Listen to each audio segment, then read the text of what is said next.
Okay, so some new stuff in the last 24 hours regarding the music production world. And the first thing coming in is this new voice enhancement assistant by iZotope by Native Instruments. And it looks like it's geared towards people like myself who maybe make YouTube videos, any kind of podcasts, content creation. This is going to help you enhance your audio by increasing the clarity, setting consistent levels, and reducing background noise. It says here that VEA is an AI audio enhancer that takes any voice recording and makes it more powerful, more polished, and more professional. This easy-to-use tool is perfect for podcasters and content creators of all skill sets, whether you're a beginner or a seasoned pro. Built with industry-leading audio enhancement technology from RX, Ozone, Nectar, VEA increases clarity, sets more consistent levels, and reduces background noise. And as you can see, this user interface is really very simple. You got 3 knobs. You got the clean knob, shape knob, and boost knob, and then this little drop down for presets. It is only $29, so not expensive at all. But I gotta be honest, when I've used RX10 in the past, I think RX10 in general is really good,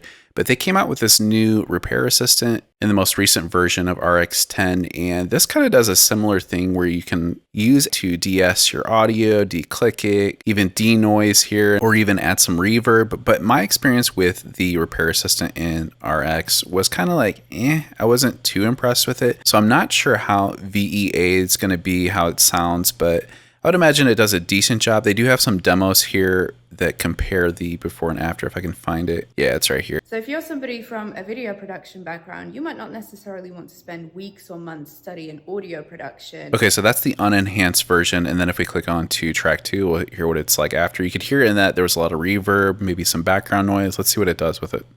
So if you're somebody from a video production background, you might not necessarily want to spend weeks or months studying audio production. Okay, so to me, to my ears, it definitely sounds like the levels are more consistent. But as far as like reduction in background noise, I still hear a lot of that reverb and a lot of hiss and sizzle. But that after didn't sound too great to my ears. Let's click on the next one and see what it sounds like. So today's going to be very exciting because I've got some new plugins to try, and one of them is VEA by iZotope. Okay, so that was very muffly. There was a lot of noise there. Let's hear what VEA does. So today's going to be very exciting because I've got some new plugins to try, and okay, so it did a good job of removing some of that noise that was in the voiceover there, but just I don't know. Is it worth $29? I'm really not too sure personally. I haven't actually had the chance to try it out myself, but it might be something that you may be interested in if you're just getting into content creation. So I'll leave a link in the description below if you want to check out VEA by iZotope and Native Instruments. But personally, I've had a better experience with Waves Clarity VX. Now, this is a little bit more money. I know I got it when it first came out. It was like $29, but this thing does an fantastic job of removing background noise. The only complaint I have with it is that it does take a lot of CPU power. So if you're going to be using it, you're definitely going to have to up your buffer size to get some good usage out of this. But Clarity VX by Waves has been my favorite background noise remover so far, and it might be worth taking a look at if you're looking for something to remove background noise. Okay, the next thing up here is Yamaha has announced the new SeqTrak, which to me looks like a very much inspired mobile music ideation station that looks a lot like Teenage Engineering's OPZ. I mean, the inspiration is pretty darn obvious, I think, but this thing is essentially a little music production studio in a small form factor. You got drums, synths, sound design, sequencing, all in a compact, lightweight design. But yeah, you can sample with this thing. It comes with a bunch of built-in sounds. You got piano, strings, guitars, a 4-operator FM engine. It boasts a crazy 128 note polyphony. There's a sequencer, there's sound editing. It looks like a fun little ideation station to me, but the retail value of it is $599, and you can see obviously it's not that much. At major retailers, it's going to be about $399, which is only really about $100 less than the OPZ by Teenage Engineering. So it might be cool for someone who wants something that's more compact for sounds on the go. I personally don't see a whole lot of need for it though. If you already have something like an Akai MPC or a Machina, all this is really just a novelty hit unless you really are on the go all the time and you just want something with a small form factor that has a lot of sounds, sequencing tools,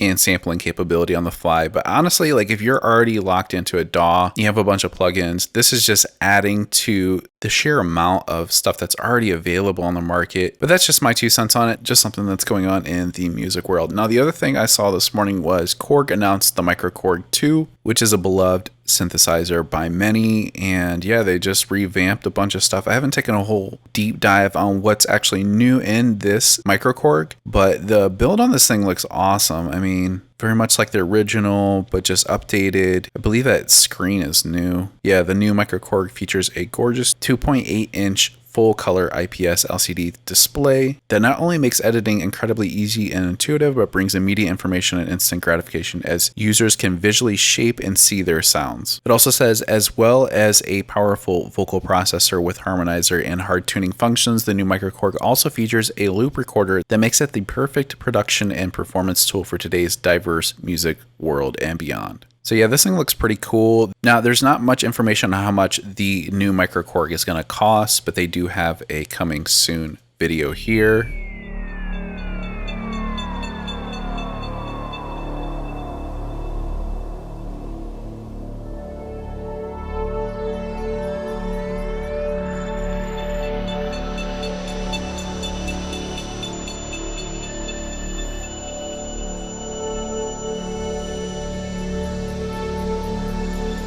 Which most of that video is just like squarely on the screen there. Let's see, maybe here, MicroKorg 2. That's the same thing. Okay, never mind. So not much information, but yeah, if you want to read more on it, you can check out Korg's website for the new MicroKorg. It does look pretty cool. Just something new happening in the music production world. All right, so like I said, I'll leave a link below for VEA if you want to check it out and maybe listen to some of these other demos. In my first impression of it, though, I'm not like super impressed with its results. I guess we'll see as people start to use it online and whatnot. But yeah, I'm wondering what is coming next by Native Instruments in 2024, because they have said that they are going to be working on Machina updates, software updates, that is, first. I've been seeing mixed things about the new Complete Control and the experience people have been having with some of their software updates regarding that. But yeah, we'll have to see what's in store for Native Instruments this year. All right, guys, that's pretty much it. I'll catch you in the next one. Peace.